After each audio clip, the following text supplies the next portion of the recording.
Connor Kane was the best in the business, a shadow operative who specialized in high-risk extractions and intel recovery. After 2 decades of slipping through the cracks of geopolitics and black market alliances, he was ready to leave it all behind. His last mission had been a success, the perfect exit for a man who had seen too much. But just as he was settling into his new life in Lisbon, the past came knocking. One night, Kane found a manila envelope slipped under his apartment door. It contained a single photograph, a faded image of him in Sarajevo, taken nearly 10 years earlier during a covert mission that had gone sideways. That mission was buried under layers of classified files, inaccessible to anyone who wasn't there. Yet here it was, sitting on his doorstep. Beneath it was a handwritten note in code, "Return to Sarajevo. The game is unfinished." That mission, 10 years ago, had been one of the most brutal of his career. His team had been tasked with taking down a Serbian warlord suspected of orchestrating underground arms deals with a mysterious syndicate known as the Revenant Order. But things had gone south, and his entire team had been compromised, barely making it out alive. Kane had always suspected there was more to the mission, something hidden beneath layers of misdirection. He knew that going back to Sarajevo meant opening up a past he had worked hard to bury. Yet he couldn't ignore the feeling that someone wanted him back there for a reason. So, Kane gathered his old equipment, leaving no trace of his departure, and flew out under an alias, slipping through borders as he'd done countless times before. He arrived in Sarajevo at dusk, the city's scars from years of conflict still visible against the skyline, reminders of old wars and unresolved secrets. Almost immediately, Kane sensed he was being watched.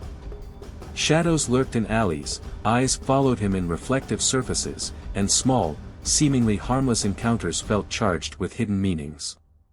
He knew he was walking into a trap, but he was ready for it. Years of honing his instincts kicked in as he prepared for whatever lay ahead. His first stop was an old cafe, a place he and his team had used as a safe house years ago. As he slipped into a corner booth, a waitress slid him a cup of coffee along with a folded note. He glanced at it. "Meet me at the ruins. Midnight. Alone."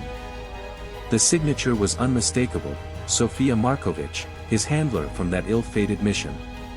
Sofia had disappeared shortly after the operation, and no one had seen her since. Rumor had it she'd gone rogue, or worse, been taken out by the Revenant Order.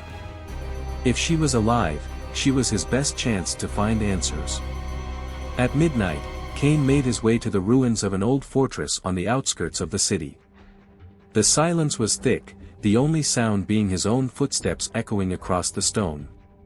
In the moonlight, he saw a shadow move, and a woman stepped into the faint light, Sofia, older but still sharp, her eyes colder than he remembered. "Kane," she said, her voice steady.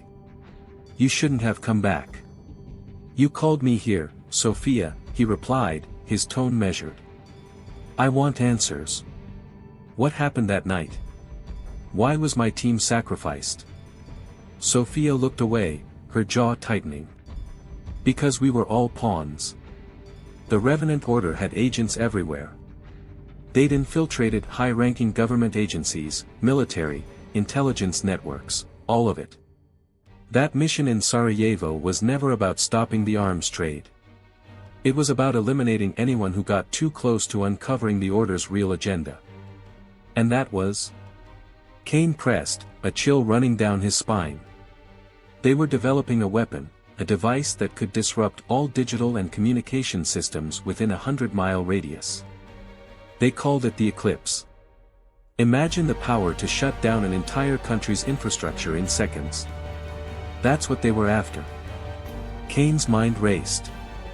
He'd heard whispers of the Eclipse, a rumored weapon that could change the balance of global power. But he'd assumed it was just that, a rumor. Now, it seemed terrifyingly real. "Why are you telling me this now?" he asked, his eyes narrowing. Sofia hesitated, glancing around as if someone might be listening. "Because they've found a way to activate it. They're going to use it as leverage, and if they succeed, they'll control every government that relies on modern tech. I managed to steal part of the activation code. That's why they're hunting me. And you. She handed him a flash drive. This is only part of it. The other half is hidden in the city, and they're closing in on it. Before Kane could respond, the faint hum of approaching vehicles interrupted them. The ruins were suddenly flooded with headlights, and figures emerged from the darkness, Revenant agents, dressed in black tactical gear, weapons aimed at them. The trap had been sprung. Kane, go! Sophia yelled, drawing her gun and firing off shots to cover his escape. Without hesitation, Kane bolted, sprinting through the labyrinth of ruins as bullets whizzed past him, cutting through the night. He knew he had to disappear. The Revenant Order was too powerful to confront head-on, and if he wanted to survive, he had to outsmart them. He found an old tunnel that led to the edge of the city and slipped into the shadows, disappearing into Sarajevo's winding streets. He knew the city well enough to evade capture, but he was only a step ahead. He spent the next few days moving like a ghost, blending into the city's underbelly, reaching out to old contacts, and piecing together clues to locate the hidden half of the activation code. Meanwhile, he kept his senses sharp, always aware of the agents patrolling nearby. The Revenant Order had eyes everywhere, and each night he found himself forced to relocate, narrowly escaping their grasp. After days of searching, Kane found himself at a forgotten bunker beneath the city's old library. It was abandoned, dark, and silent, with walls covered in encrypted symbols. His contact had said this was where Sophia had hidden the second half of the code. Using a flashlight, Kane deciphered the symbols, each one a part of a larger puzzle that eventually led him to a hidden compartment in the wall. Inside, he found a small, dusty USB drive, the missing piece. Just as he pocketed the drive, he heard footsteps approaching. The Order's agents had tracked him down. Kane knew he had no time to waste. In a calculated move, he disabled the lights, plunging the bunker into darkness. He navigated through the shadows, silently taking down one agent after another. The firefight was short and brutal, leaving him breathless but alive. With both parts of the code, Kane had what he needed to stop the eclipse. But he also knew that simply possessing it made him a marked man. He had one final move to make, to broadcast the code, rendering it useless by putting it in the public domain. But to do that, he'd need the help of a skilled hacker. Kane reached out to Sophia, arranging a covert meeting in a high-rise safe house overlooking the city. The skyline was blanketed in fog, lights muted and casting eerie glows across the dark buildings. Sophia greeted him with a grim smile, and together, they connected the drive to her laptop, preparing to transmit the code. As they worked, they heard the sound of helicopters approaching. Revenant forces had tracked them again, and this time, they were bringing everything they had. Time was running out. Just a few more seconds, Sophia said, her fingers flying over the keys. The door exploded inward, and Kane sprang into action, taking down agents as they stormed in, fighting to buy her more time. Finally, she hit enter, and the data began flooding the network, transmitting the Eclipse code to every secure channel in existence. The Revenant Order's most valuable weapon was now public knowledge, useless in the hands of any single party. In the chaos, Sophia and Kane managed to slip out, escaping into the maze of alleys below. As they watched the city's lights fade into the distance, Kane knew he had narrowly escaped with his life. The Order would still hunt him, but they had lost their greatest leverage. For now, the world was safe. As dawn broke over Sarajevo, Kane vanished once more, a ghost on the move, carrying with him the secrets of a war that would never make the headlines. Alex Mercer was a man who left his past behind, or so he thought. 5 years out of the game, he had finally built a quiet life in a small town nestled by the mountains, far from the chaos of his old life as an elite Black Ops specialist. But that peace shattered the day he found an unmarked package on his doorstep. Inside was a simple message, "We remember." The words were written in code, familiar to Alex from his days in covert operations. The memory of his last mission flooded back, the disastrous op in Madrid, a political scandal that almost toppled governments and forced his agency to erase his identity. They'd buried it all to protect him. But someone was digging it up. Overnight, his life turned upside down. His secure phone vibrated with coded messages. His contacts from the old days, people he hadn't heard from in years, were going dark, disappearing one by one. Someone was systematically hunting them down, and Alex was clearly next. Determined to get to the bottom of it, he packed his bags, locking his memories and his weapons away, and hit the road. Every move he made felt like walking a razor's edge. He quickly realized he was dealing with an unknown enemy, a ghostly presence that left no clues but always seemed one step ahead. The deeper he dug, the more he found himself entangled in a secret war involving high-ranking officials, covert technology, and millions of dollars in hidden funds. It was a vendetta that had been brewing since that mission in Madrid, and now, the stakes were higher than ever. His investigation led him to Berlin, where he met an old friend, Natasha, a hacker and former intelligence agent. She had a theory, that whoever was targeting him was after something bigger, the Harbinger Protocol, a classified project that Alex had only heard whispers of. Said to be a cyberweapon capable of disabling entire infrastructures, it was designed as a last resort in global warfare. If it fell into the wrong hands, it could cripple cities, entire countries. Natasha hacked into restricted networks, retrieving files and piecing together the web of connections. Together, they uncovered clues linking government officials, private arms dealers, and rogue military officers all tied to a shadow organization known as the Black Mantle. But before they could act, Natasha's systems were hacked, her hard drive wiped clean. An ominous message flashed across her screen, "We're watching." Without wasting a second, Alex knew it was time to move. He and Natasha went off the grid, switching vehicles, abandoning phones, and using analog methods to communicate. They were playing a high-stakes game against an invisible, lethal opponent who knew how to leverage every digital trace. The chase took them across Europe, from abandoned bunkers in the Alps to safe houses in old cities, each place hiding encrypted files and dead drops left by the operatives who had come before them. As they unraveled the puzzle, Alex discovered that the Black Mantle had been orchestrating his betrayal from the start. They were behind the botched Madrid operation, the loose ends, the abandoned agents. The Harbinger Protocol was not only real, it was the last piece they needed for a global takeover. And now, they knew Alex was onto them. A final message came through, forcing their hand, "Meet us in Prague." Alone. Alex knew it was a trap, but it was his only chance to stop them. With Natasha providing cover from a distance, he arrived at the rendezvous in an abandoned cathedral under the cover of night, his senses on high alert.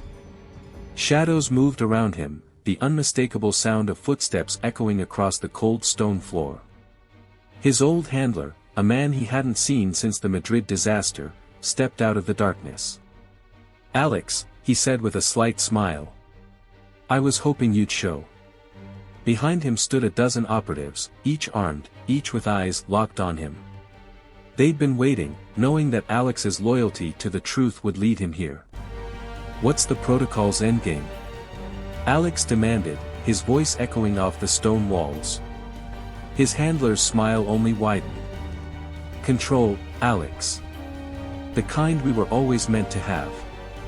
Your little crusade ends here." But Alex had prepared for this. In a calculated move, he triggered a signal to Natasha, who had hacked into the building's power grid. With a single keystroke, the lights went out, and in the cover of darkness, Alex moved. Years of training took over as he disarmed and disabled one operative after another, using the shadows to his advantage. By the time the backup power kicked in, the room was littered with bodies, and Alex stood alone, his handler held at gunpoint. "It's over," Alex said, his voice steady. "You don't understand," the handler whispered, defiance in his eyes. "You can't kill an idea. Black Mantle isn't just me. It's everywhere." Without another word, Alex pulled the trigger. There would be time to deal with the Black Mantle's network later. For now, he had bought the world a few precious moments of peace. As dawn broke over the Prague skyline, Alex disappeared into the crowd, a ghost once more, but this time, he was the one with the upper hand. Ethan Cross had never seen his life flash before his eyes so many times in a single night.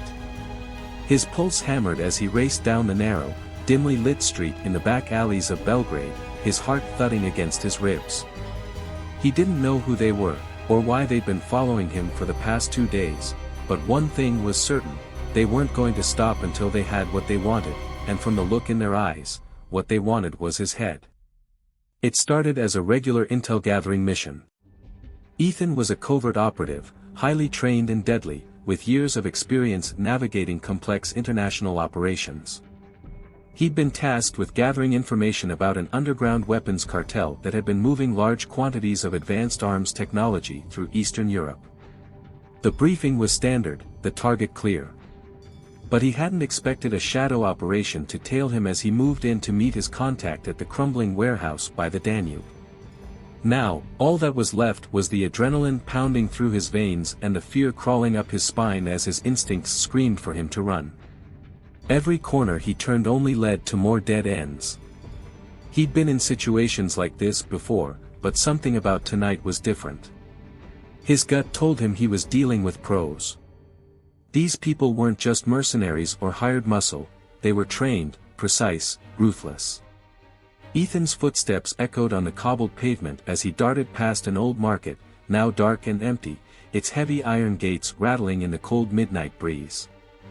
The only sound was the faint patter of rain, mingling with the distant roar of the river. But he knew better than to assume he was alone.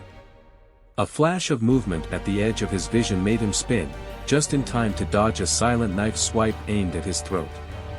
The attacker's face was masked, his eyes a steely blue that held no mercy. Ethan countered, blocking the second strike and twisting the assailant's arm with practiced ease. But before he could finish him off, a gunshot rang out, the bullet ricocheting off the metal container beside him. He rolled away, taking cover behind a stack of old crates. They were closing in.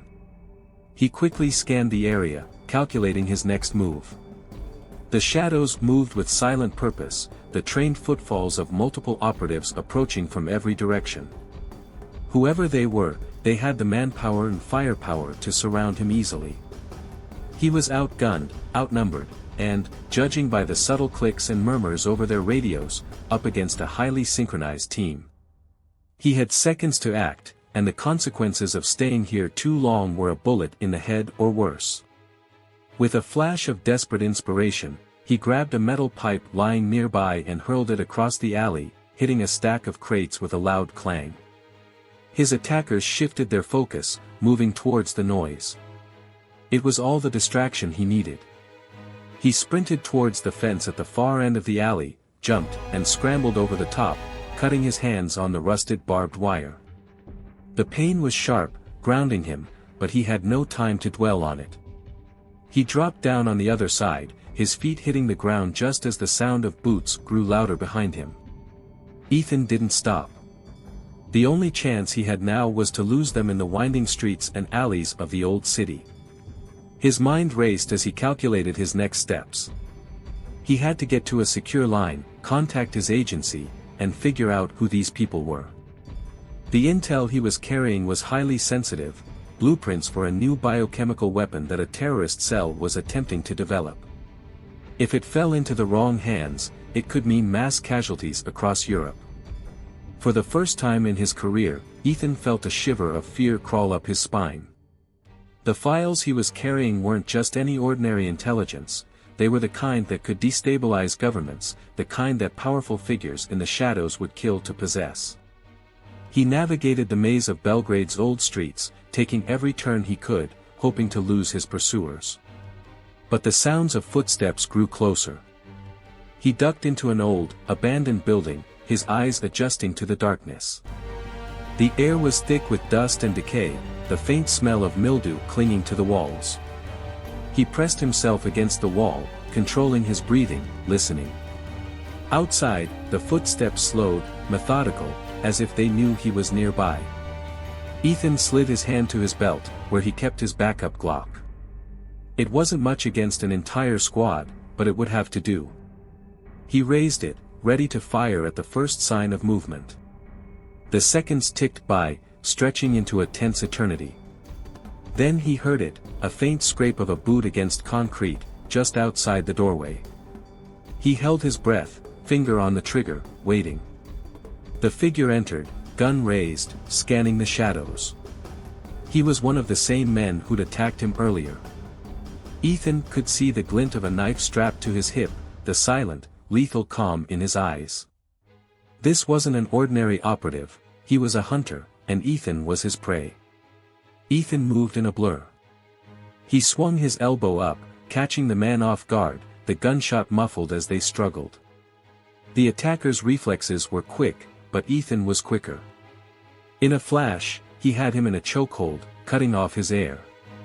He needed answers, and this was his only chance to get them. "Who sent you?" Ethan growled, tightening his grip.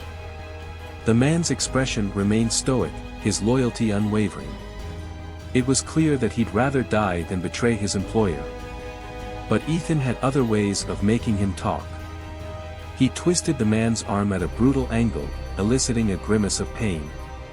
"The files. Why are you after them?"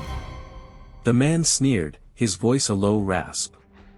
"You'll never get out of here alive, Cross. We own this city." Before Ethan could press him further, the man slammed his head back, hitting Ethan in the face and breaking free.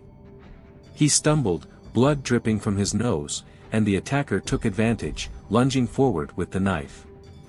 Ethan barely dodged, the blade slicing his arm. Ignoring the pain, he twisted, delivering a crushing blow to the man's jaw, knocking him out cold. But the noise had attracted attention. Outside, he could hear the rest of the squad closing in. He had only moments before they found him. Ethan searched the unconscious man's pockets, finding a small, encrypted device. He pocketed it, hoping it would hold the clues he needed. Then, without a second thought, he darted towards the back exit, slipping out into the rain. Belgrade stretched out before him, silent and dark, the city lights flickering like distant stars. He knew he couldn't run forever, but if he was going to survive the night, he'd need to stay one step ahead of whoever was hunting him. And he couldn't shake the feeling that this was only the beginning. The rain had turned into a steady downpour, and the streets gleamed under the dim glow of scattered street lamps. Ethan knew Belgrade well enough to navigate through its labyrinthine streets, but he was running out of time. His attackers weren't just efficient, they were relentless, and from the glimpses he'd caught, well-equipped.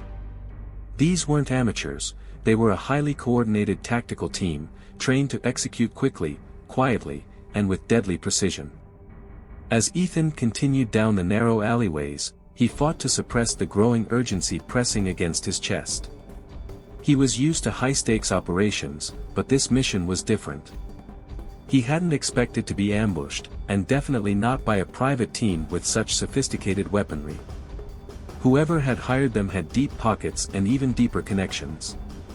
He mentally cursed as he realized he should have noticed the signs earlier, the near-silent drones shadowing his movements, the subtle changes in local foot traffic around his safe houses. He'd been careless, and now he was paying for it. Ducking into the shelter of a crumbling brick archway, Ethan took a moment to examine the device he'd snatched from his would-be attacker. The screen remained blank, requiring an activation code. He recognized it immediately as an encrypted communication tool, used by high-ranking operatives to relay real-time instructions without risking interception. If he could get it online, it might give him an edge in staying ahead of them. But before he could even consider trying to hack into it, he heard the telltale murmur of voices approaching, punctuated by the faint hum of an engine. A sleek black SUV rolled down the street, its headlights off, moving as silently as a predator in the night. A flash of lightning revealed the silhouettes of three men with military-grade rifles, scanning the area with night vision goggles. They weren't leaving anything to chance. Ethan pressed himself flat against the damp wall, watching as the vehicle rolled to a stop. His options were dwindling. He could keep running, trying to stay one step ahead, or take a calculated risk. In his line of work, hesitation was fatal. The SUV's doors opened, and the men stepped out, their boots hitting the pavement in perfect synchrony. Two of them moved forward, their weapons at the ready, while the third lingered by the car, speaking softly into a radio. The comms crackled faintly in the damp air, and Ethan caught fragments of their conversation. Sector 4 clear, moving to sweep Sector 5, primary target possibly injured, no sighting since last location. As they spread out, Ethan seized the opportunity.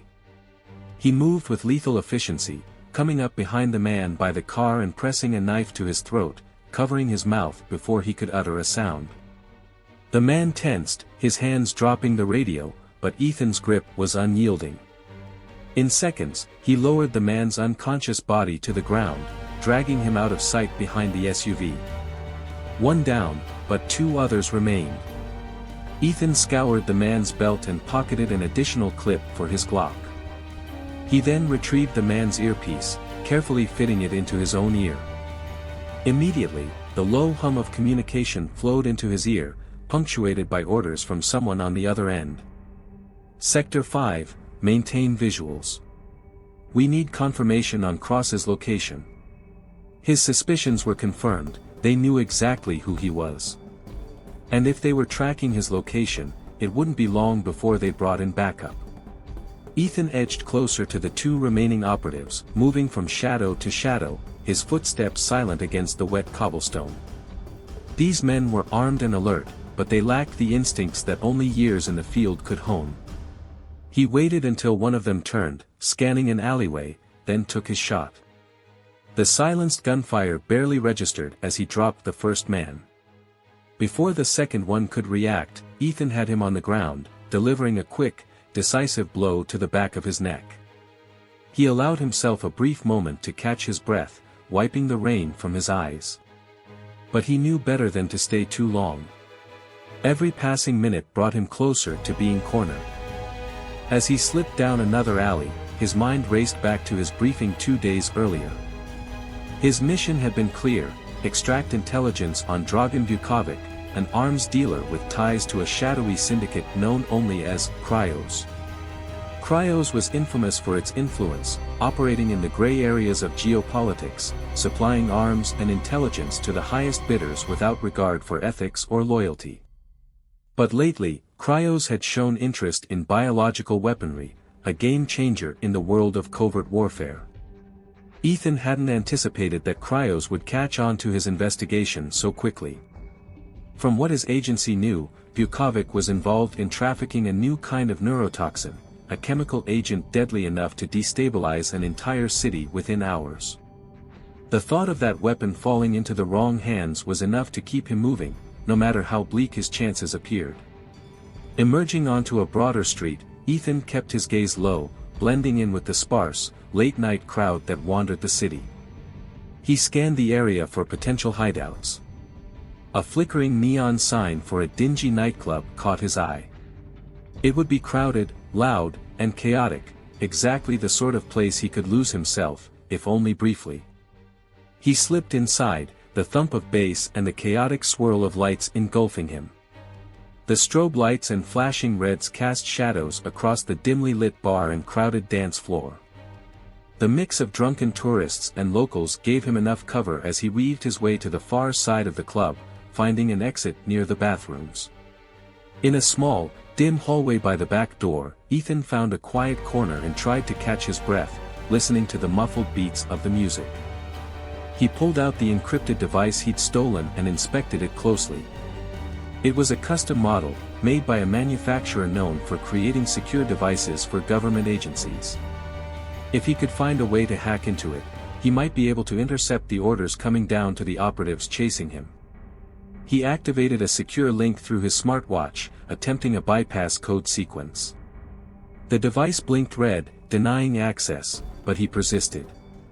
He knew a trick or two to crack low-level encryption, a perk of working in intelligence for so long.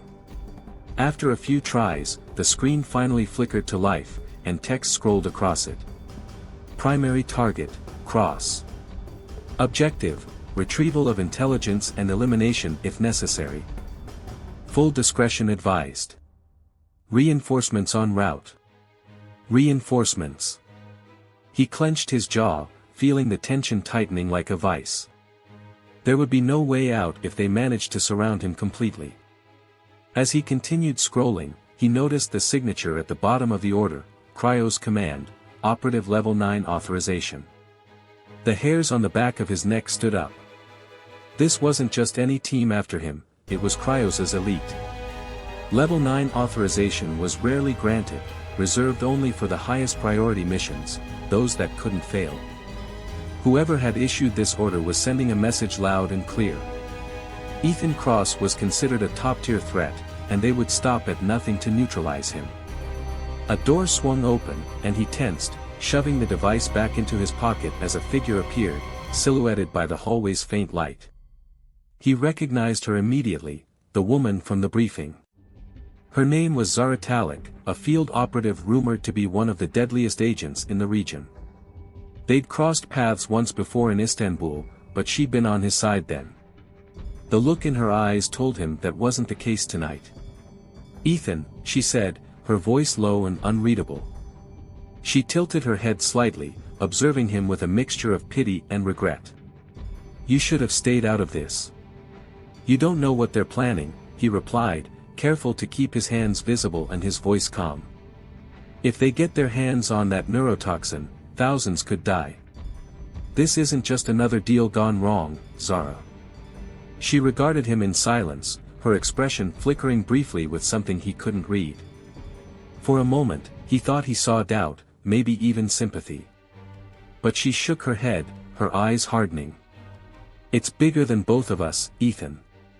They have orders, and we're both just pawns." Without warning, she raised her weapon. Ethan reacted instantly, twisting to avoid the shot, the bullet slamming into the wall behind him. The club's pulsing music drowned out the sound, and no one seemed to notice the skirmish unfolding in the shadows. Ethan lunged forward, disarming her in a swift motion, but she countered with a knee to his ribs, sending him staggering. They grappled, exchanging blows in a brutal, silent dance, each movement calculated, each attack intended to kill. She was good, faster and stronger than he remembered. But he wasn't about to back down. With a quick feint, he grabbed her arm and twisted, pinning her against the wall. "I'm not your enemy, Zara," he whispered fiercely. "Help me stop this before it's too late." She looked up at him, her breathing ragged, her face inches from his. For a split second, he saw something shift in her expression. But before she could respond, the device in his pocket buzzed, and he glanced down, his heart sinking as he read the new message. Final clearance issued. Reinforce with full squad at location. Zara's eyes widened slightly as she read over his shoulder.